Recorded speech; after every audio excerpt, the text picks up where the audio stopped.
اعلی حضرت فاضل بریلوی رحمۃ اللہ علیہ نے اس سلسلہ کے اندر جب اسماعیل دہلوی اور دیگر بہت سے لوگوں کی طرف سے کچھ باتیں کی جا رہی تھیں، مشہور حدیث ہے،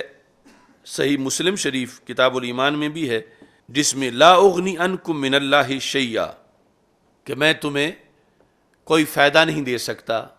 اللہ کے آنے والے عذاب یا پکڑ میں سے کسی شے کے لحاظ سے۔ اس کو پھر بنیاد بنا کر وہ سارا محل انہوں نے تعمیر کیا کہ کوئی مشکل کشائی نہیں کر سکتے، کوئی حاجت روائی نہیں کر سکتے۔ آپ نے تو اپنے خاندان کے افراد کو یہ کہہ دیا تھا واضح طور پر، اور یہاں پھر اسماعیل دہلوی نے یہ لکھا تقویۃ الایمان میں کہ پیغمبر نے سب کو اپنی بیٹی تک کو کھول کر سنا دیا کہ قرابت کا حق ادا کرنا اسی چیز میں ہو سکتا ہے کہ اپنے اختیار کی ہو، سو یہ میرا مال موجود ہے، اس میں مجھ کو کچھ بخل نہیں، اور اللہ کے یہاں کا معاملہ میرے اختیار سے باہر ہے، وہاں میں کسی کی حمایت نہیں کر سکتا اور کسی کا وکیل نہیں بن سکتا، سو وہاں کا معاملہ ہر کوئی اپنا اپنا درست کرے اور دوزخ سے بچنے کی ہر کوئی تدبیر کرے۔ یہ یعنی اسی حدیث کے مضمون کو بیان کرتے ہوئے اس نے اپنی طرف سے تقویۃ الایمان کے اندر یہ لکھا۔ اب یہ لفظ آپ نے سن لیے، جو مسلک کے برحق ہے وہ یہ کہ رسول پاک صلی اللہ علیہ وسلم کے نسب کا فائدہ اور اس کے قیامت کے دن بھی امتیازات، اور ساتھ ساتھ انہی نفوس قدسیہ کو عمل کی دعوت جنہیں نسب کا شرف حاصل ہے۔ اب دو جہتیں جن کے درمیان صراط مستقیم ہے، وہ یہ ہے کہ نسب کا فائدہ ثابت ہے، اس کا انکار گمراہی ہے، جس طرح تقویۃ الایمان یا دیگر سلسلہ میں کیا گیا۔ دوسری طرف نسب کے فائدے کا یہ مطلب نہیں کہ یہ جن کو رسول پاک صلی اللہ علیہ وسلم کے نسب کا شرف حاصل ہے انہیں عمل کی ضرورت نہیں، یا ان کے لیے عمل کی دعوت نہیں، ان کے لیے عمل ضروری نہ سمجھنا اور عمل کی دعوت ان کے لیے ناجائز سمجھنا، یہ بھی اہل سنت کا طریقہ نہیں۔ یہ جو بات مطلقاً لا اغنی عنکم من اللہ شیئا کی جا رہی تھی، تو اس پر اراۃ الادب لفاضل النسب ایک پوری کتاب لکھی اعلی حضرت فاضل بریلوی رحمۃ اللہ علیہ نے، جس کا مطلب ہے کہ اچھے نسب والے کو ادب کا رستہ دکھانا۔ تو آپ نے اس میں جو نسب کی فضیلت ہے مطلقاً اس کو بیان کیا، اور پھر اس میں خصوصی طور پر جو نسب رسول صلی اللہ علیہ وسلم کی فضیلت ہے پھر اس کو بیان کیا، کیونکہ مطلقاً نسب میں حدیث شریف کے اندر حاجی کا جو خاندان ہے اس کے بارے میں حاجی کی شفاعت، حافظ کی شفاعت، اور کان ابوہما صالحا اس کے تحت، اور اس طرح کی بہت سی چیزیں، پھر جن کا نسب سیدنا صدیق اکبر رضی اللہ تعالیٰ عنہ سے ملتا ہے، سیدنا فاروق اعظم رضی اللہ تعالیٰ عنہ سے ملتا ہے، یا مقدس ہستیوں سے، اور پھر سب سے بڑھ کر پھر جو نسب رسول صلی اللہ علیہ وسلم ہے اس کے لحاظ سے آپ نے دلائل دیے، اور اسی طبقے کو جھنجھوڑا کہ تم جب حج کی فضیلت بیان کرتے ہو تو اس وقت تم حاجی کے لحاظ سے یہ ساری چیزیں جو ہیں وہ بیان کرتے ہو کہ اس کا اتنا فائدہ ہوگا، اور اس بنیاد پر حافظ جو ہے اس کو کس انداز میں اپنی ذریت اور خاندان کے لحاظ سے کوٹا دیا گیا ہے، تو تم اتنا جو بڑا منصب ہے یہاں آ کے یہ چیز کیوں بھول جاتے ہو؟ مثلا ادھر جو ہے وہ مسند بزار میں ہے الحاج جو یشفع فی 400 من اہل البیت او قال من اہل بیتہ، کہ حاجی اپنے اہل بیت میں سے، ایک حاجی کا اہل بیت ہے، اس میں سے 400 کی سفارش کرے گا، تو سفارش سے کیا ہوگا؟ فائدہ ہوگا، سفارش سے جنت ملے گی۔ اب یہ حاجی کا منصب ہے. اور من قرأ القرآن فاستظہرہ فأحل حلالہ وحرم حرامہ ادخلہ اللہ بہ الجنہ وشفعہ فی عشرۃ من اہل بیتہ کلہم قد وجبت لہ النار، کہ جس نے قرآن پڑھا، اسے اچھی طرح یاد کیا، پھر اس کے حلال کو حلال قرار دیا اور حرام کو حرام، یعنی عملاً اس پہ وہ قائم رہا زندگی بھر، اللہ اسے اس وجہ سے جنت میں داخل کرے گا. اور ساتھ کیا ہے، اللہ اس کی سفارش قبول کرے گا اس حافظ قاری عالم کی. کس میں؟ 10 افراد کے بارے میں. کون سے 10؟ من اہل بیت ہی، جو اس کے اہل بیت میں سے ہوں گے. ایسے کہ کلہم قد وجبت لہ النار، ان میں سے مسلمان تو وہ سارے تھے، لیکن اپنے عمل کی بنیاد پر انہیں جہنمی قرار دیا گیا تھا کہ یہ جہنم میں کچھ وقت رہیں گے اور پھر سزا لے کے واپس آئیں گے. مگر جب اس کی سفارش آ گئی اپنے اہل بیت کے افراد کے لیے حافظ کی، جس میں یہ شرطیں پائی گئیں کہ اس نے زندگی بھر قرآن کے حلال پر عمل کیا، حرام سے اجتناب کیا، تو وہ جن پر جہنم واجب تھی بدعملی کی وجہ سے انہیں نہیں بھیجا جائے گا، تو سفارش کام آ گئی. تو اس طرح کر کے دلائل، یہ میں نے ایک جھلک پیش کر کے اعلی حضرت فاضل بریلوی رحمۃ اللہ علیہ نے یہاں بڑے جامع جملے لکھے جو 243 صفحے پر موجود ہیں 23ویں جلد میں. آپ فرماتے ہیں جب عام صالحین کی صلاح، یہ اس طرح حاجی کا ذکر کیا، عام صالحین کی صلاح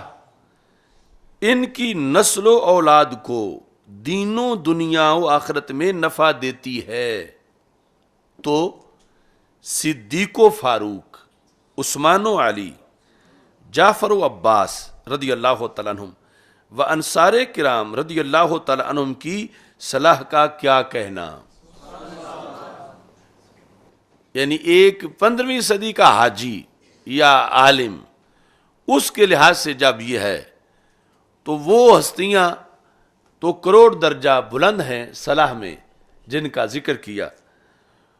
تو جن کی اولاد میں شیخ، صدیقی و فاروقی و عثمانی و علوی و جعفری و عباسی و انصاری ہیں،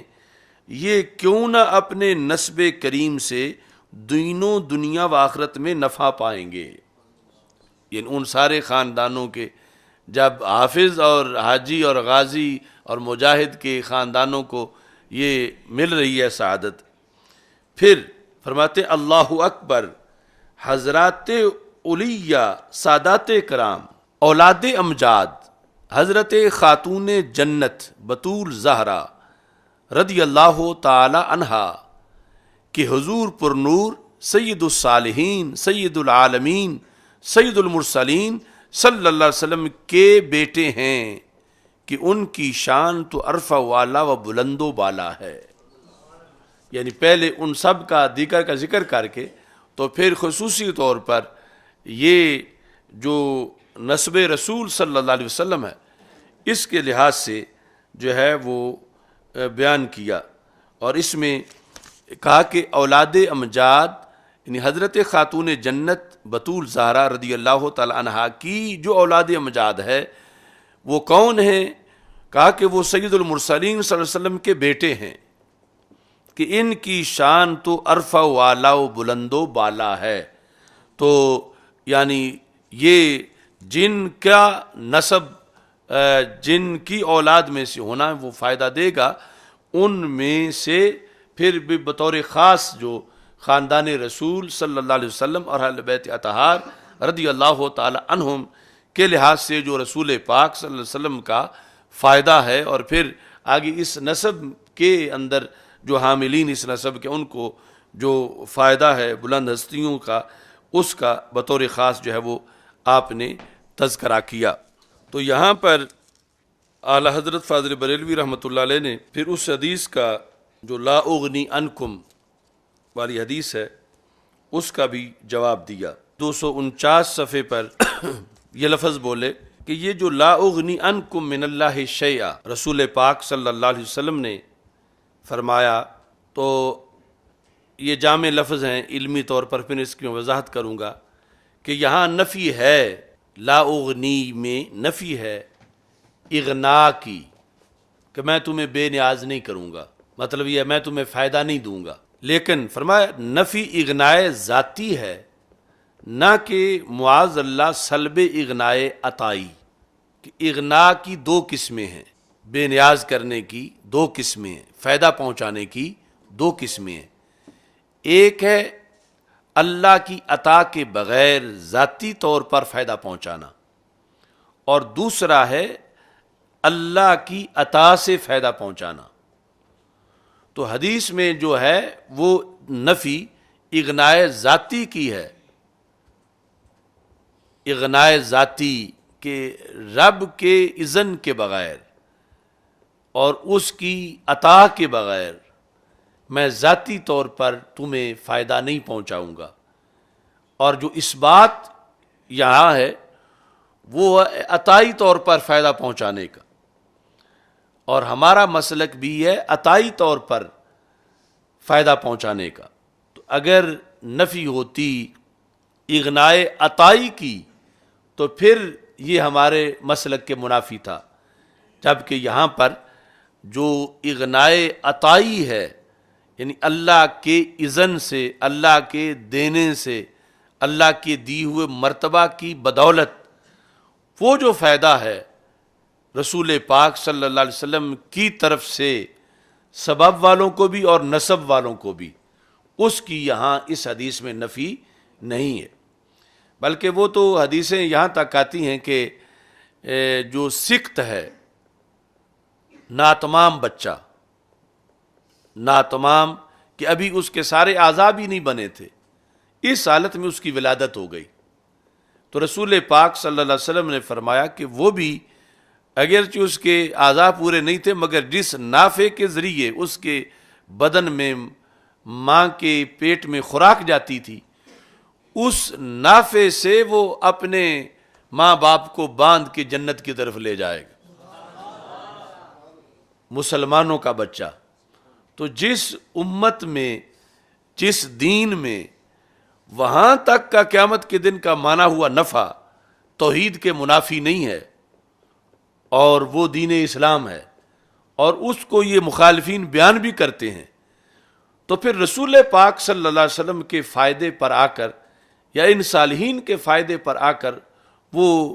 کیوں اس کنجوسی کا اور انکار کا شکار ہوتے ہیں؟ وہ حبیب پیارا تو عمر بھر کرے فیض و جود ہی سر بسر، ارے تجھ کو کھائے تپے سکر، تیرے دل میں کس سے بخار ہے؟ یعنی دوسری طرف وہ بچیوں والی تو حدیث بیان کرتے ہیں کہ جب حضرت عائشہ صدیقہ رضی اللہ تعالی عنہا کے پاس ایک عورت آئی اور اس نے مانگا، تو گھر ایک ہی کھجور تھی، اور اس نے وہ کھجور پھر 2-7 بچیاں جو تھیں ان میں آدھی آدھی بانٹ کے دے دی اور خود کچھ نہ کھایا۔ تو رسول پاک صلی اللہ علیہ وسلم جب تشریف لائے تو عائشہ صدیقہ رضی اللہ تعالی عنہا نے یہ ذکر کیا، تو اس موقع پر رسول اکرم صلی اللہ علیہ وسلم نے فرمایا کہ جس نے 2 بچیوں کی تربیت کی، ان کی پرورش کی، ان کو پڑھایا، پھر ان کو رخصت کیا، تو کن لہو سترا من النار، وہ بچیاں اس باپ کو آگ میں نہیں جانے دیں گی، وہ اس کے سامنے حجاب بن جائیں گی۔ تو اب ان بچیوں کی مشکل کشائی تو مانی جا رہی ہے، ان کی حاجت روائی تو مانی جا رہی ہے،